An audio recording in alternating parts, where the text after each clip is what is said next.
صحیح بخاری میں جو آیا ہے کہ نبی صلی اللہ علیہ وآلہ وسلم نے کئی مرتبہ خودکشی کی کوشش کی، کیا ایسی بات پیغمبر اسلام کے شایان شان صحیح معلوم ہوتی ہے؟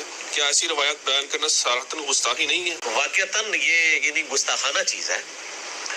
پیغمبر کے بارے میں یہ امیجن نہیں کیا جا سکتا کہ وہ خودکشی کی کوشش کریں گے۔ رسول اللہ کا احترام بھی کرنا چاہتے ہیں، ساتھ میں بخاری کا بھی احترام کرنا چاہتے ہیں، دو احترام ساتھ نہیں ہو سکتے۔ یہ نہیں ہو سکتا آپ کے صحائح ستہ اور اس کے بعد کہیں کہ توہین رسالت قانون بننا چاہیے۔ ایک ہوتا ہے تحقیقی جواب اور ایک ہوتا ہے الزامی جواب۔ مرزا جیلمی اپنے ذوم میں ان صوفیہ اور اولیاء اللہ کی عبارات کو گستاخانہ قرار دے کے ان کو گستاخ قرار دے رہا ہے۔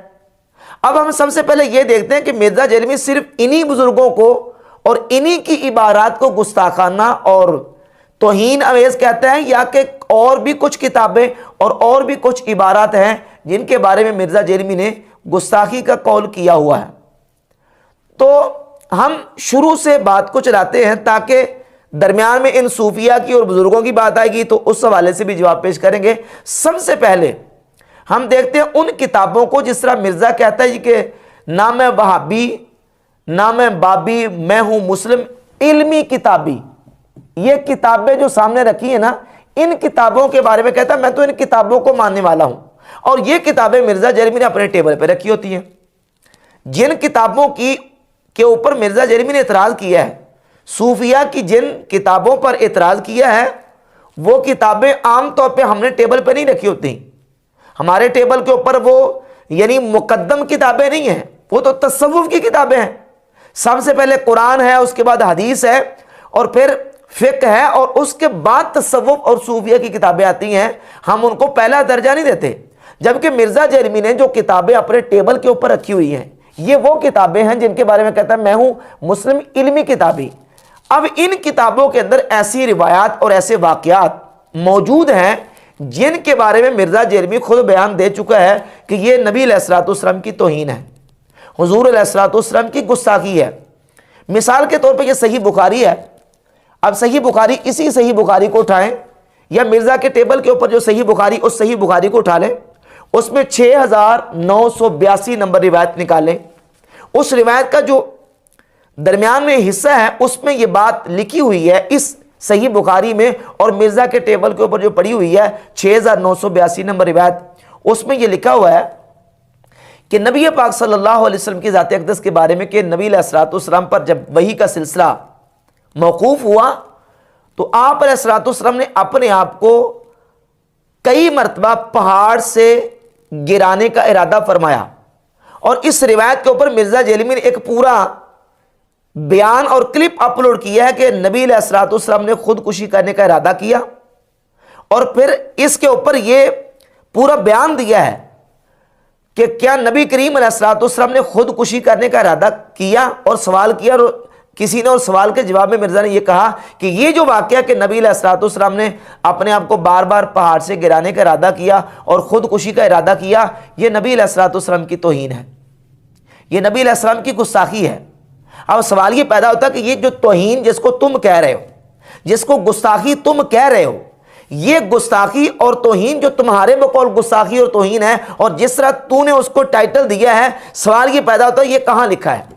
یہ واقعہ کسی تصوف کی کتاب میں لکھا ہے، کسی صوفی کی کتاب میں لکھا ہے، یا کہ کسی اور کتاب میں؟ وہ صحیح بخاری میں لکھا ہے۔ 6982 نمبر روایت ہے صحیح بخاری میں، اس میں لکھا ہوا ہے، جس کو تم گستاخی قرار دے رہے ہو۔ اب سوال یہ پیدا ہوتا ہے کہ جو رسول اللہ صلی اللہ علیہ وسلم کی گستاخی تم قرار دے رہے ہو، اس گستاخی کو امام بخاری اپنی صحیح بخاری میں لے کے آئے۔ امام بخاری نے اس واقعے کو صحیح سمجھ کے اپنی بخاری میں لکھا ہے، یا کہ حضور کی گستاخی اور توہین سمجھ کے لکھا ہے؟ اگر توہین اور گستاخی سمجھ کے لکھا ہے تو کیا امام بخاری نے فٹ نوٹ پہ یا حاشیے میں یا تعلیقاً کوئی لفظ ایسا جملہ اس میں لکھا ہے کہ یہ واقعہ تو بیان کیا جاتا ہے لیکن یہ واقعہ نبی علیہ الصلوۃ والسلام کی گستاخی ہے؟ ہرگز نہیں لکھا۔ بلکہ امام بخاری کی جو کتاب ہے وہ الجامع صحیح ہے، امام بخاری اپنی الجامع صحیح میں یہ واقعہ لے کے آ رہے ہیں۔ اور اس کتاب کے اوپر میں کم از کم 5 گھنٹے کا لیکچر دے سکتا ہوں جو نبی صلی اللہ علیہ وسلم کی گستاخیاں اس کشف المحجوب کے اندر موجود ہیں۔